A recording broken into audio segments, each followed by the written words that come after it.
काफी समय पहले भारत में एक राजा शासन कर रहे थे।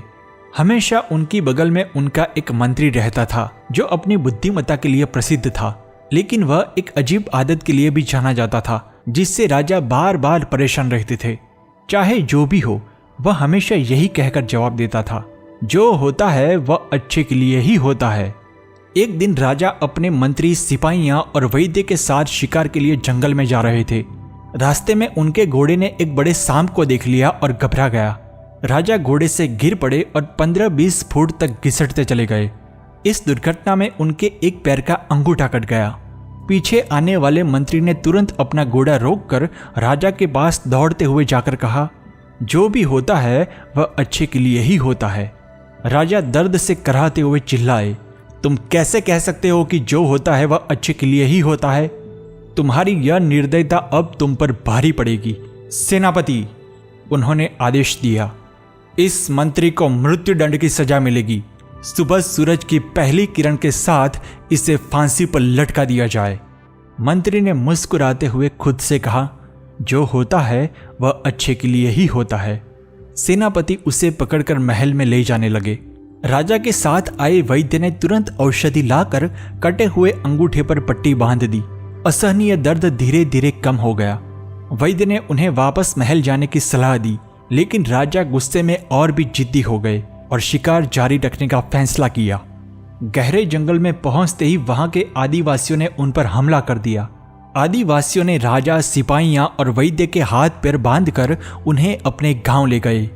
आदिवासियों में अपने कैदियों को भगवान के सामने बलि देने का अजीब रिवाज था। उन्होंने राजा, सिपाहियां और वैद्य को अच्छे से तैयार करके बलि देने की तैयारी शुरू की। उत्सव संगीत और नृत्य के साथ शुरू हुआ और सबसे पहले राजा को बकरी की तरफ बलि देने के स्थल पर ले जाया गया। रक्त से भरे बलि स्थल को देखकर राजा डर के मारे कांप उठे। जब पुजारी ने लंबा तेज धारदार चाकू लहराया तो वह लगभग बेहोश हो गए। पुजारी ने राजा के चारों ओर अजीब आदिवासी नृत्य किया और उनके शरीर की हर ओर से जांच की। अचानक पुजारी की नजर राजा के कटे हुए अंगूठे पर पड़ी और उसके चेहरे की अभिव्यक्ति भयभीत हो गई। उसने तुरंत संगीत और नृत्य को रोकने का इशारा किया और आतंकित स्वर में कहा, यह आदमी तो खंडित है, इसका अंगूठा कटा हुआ है। उसने चाकू से अंगूठे की ओर इशारा किया। हम भगवान को ऐसे आदमी की बलि नहीं दे सकते जो पहले से ही खंडित हो।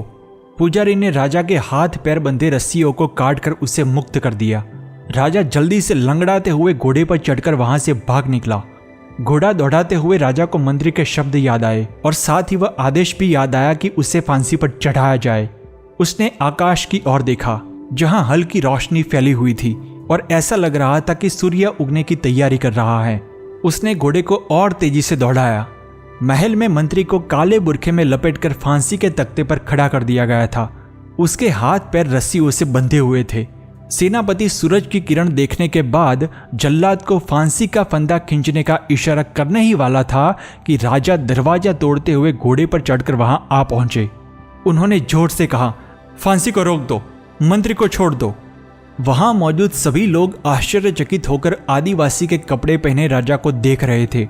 राजा के आदेश पर मंत्री को तुरंत छोड़ दिया गया। राजा ने पूरी घटना मंत्री को सुनाई और कहा, आप सही थे, अच्छा हुआ कि मेरा अंगूठा कट गया।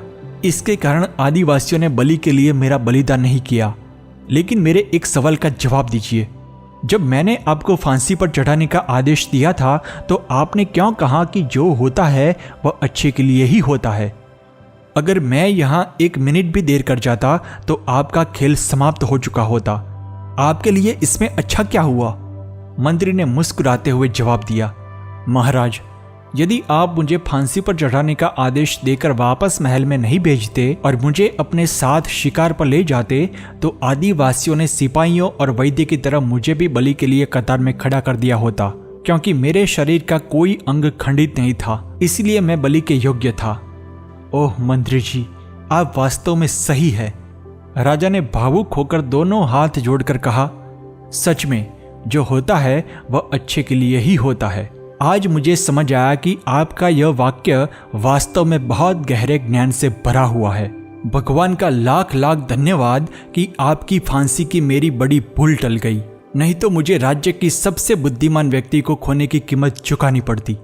मित्रों, जो होता है वह अच्छे के लिए ही होता है। यह वाक्य हमें बुरी घटनाओं को सकारात्मक दृष्टिकोण से देखने और उसमें छिपे लाभ को खोजने के लिए प्रेरित करता है।